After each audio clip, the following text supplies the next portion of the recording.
first action against Mexico in that revolution was the capture of this fort from Mexico on the night of October the 9th, 1835. That was 1 week after the incident in Gonzales.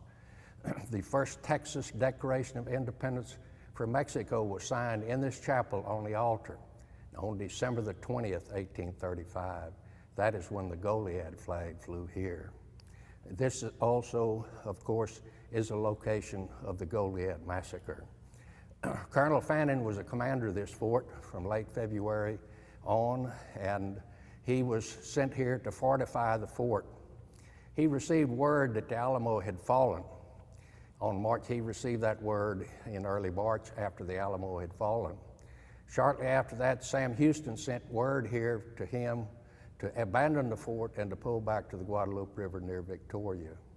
He delayed leaving for several days because he had sent some men to Refugio to help some settlers out, and he was waiting for their return. They never did return. So finally, on the 19th of March, he did abandon the fort and had gone about 9 miles when the Mexican army caught up with him, and they fought that day.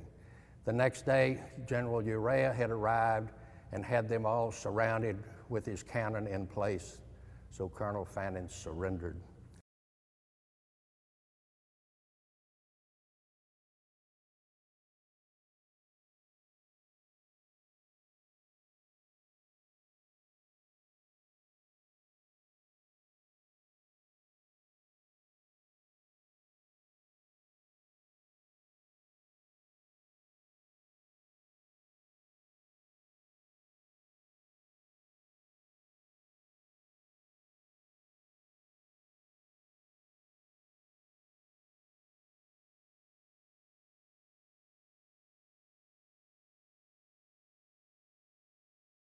Prisoners were brought back here and held in this chapel.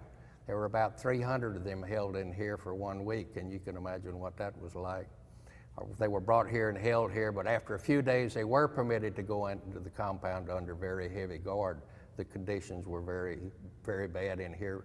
We didn't have the air conditioning in here that we have now, and so it was very crowded. The Mexican troops were here.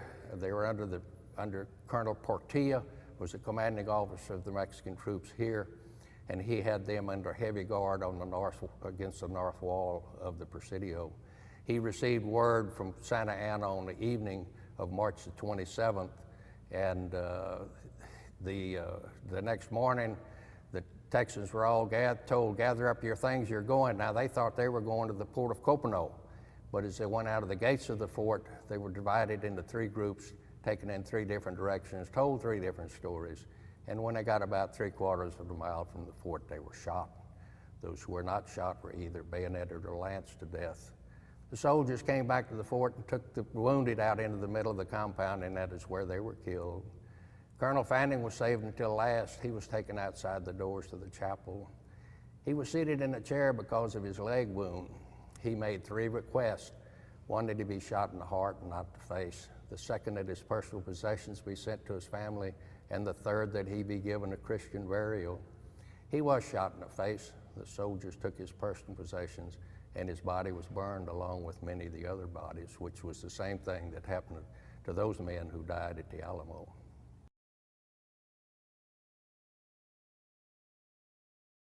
Marched in 3 different directions, and this is one of the areas that they were marched to. As they were coming down, they thought they were being able to go home, and as they were being marched down, they were coming out into this field, and there was an old road that leads down to a wagon crossing. So as they were being marched down about into this area, they began to realize that something else was occurring, and they were being told to gather firewood, and they couldn't understand what that was about. And pretty soon the commands came, and they began getting shot at, and some ran and were able to make it to the river.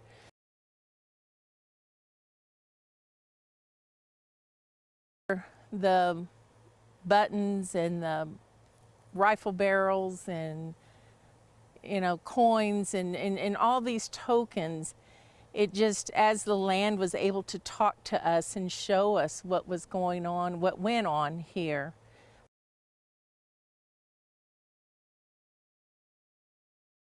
The ranch people who live in this area have seen it looked like someone was looking at the cattle, and then they watched as it went back into the home, and but it was moving as if it was pictures, a series of pictures being taken was the movement that it had.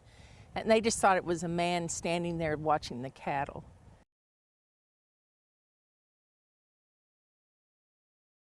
When I first moved up here in the early 80s, I could hear music, and I didn't know what this type of music was.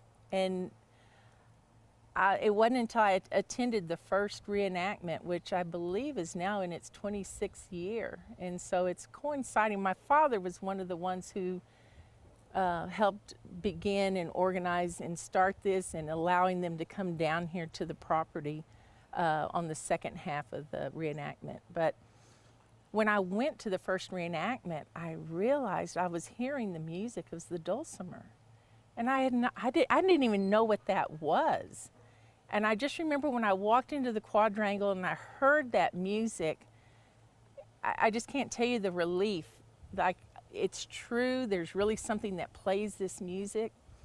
So then after that, what we began experiencing in the house we were living here on the property, it could be different times of the day. It could be morning, afternoon, night, heavy footsteps on the staircase.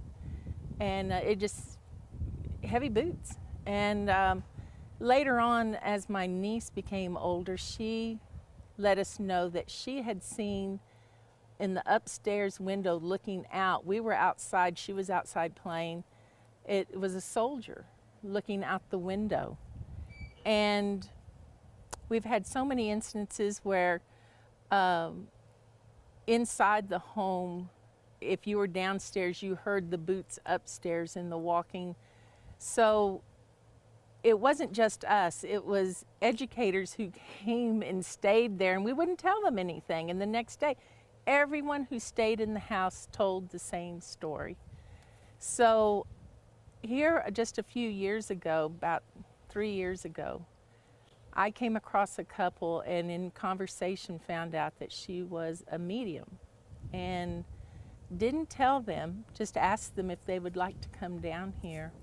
And they did, and when I arrived, they told me there was a soldier here and asked me if I wanted the soldier to stay or if I would like for him to be reunited on the other side with his, to cross over. And I said, well, of course, if you can help him cross over, let them do that. And so we went in, the preparation took place, and then a man's voice started talking. And we found out that he had been in this area and he knew us, and the process took place and he was able to cross over.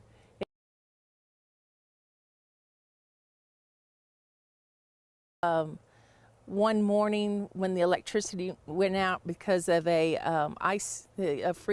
storm, and I was at the bottom of this staircase where we always heard this movement, and my daughter had opened the back door, and there was a glass door, and the full moon was still shining through, and I had a glass door behind me. So I called, this still gives me chills, I called and said, we need to go next door, we don't have electricity. So my daughter and her friend were with me at the bottom of the staircase, and I called to my son upstairs that was on the couch, and I called his name, and then I saw this figure at the top of the staircase, and I asked if that was my son, and he said no.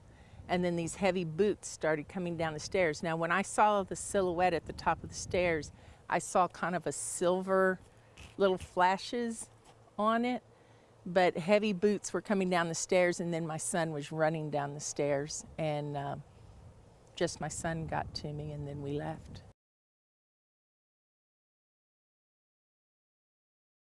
It's just been such an active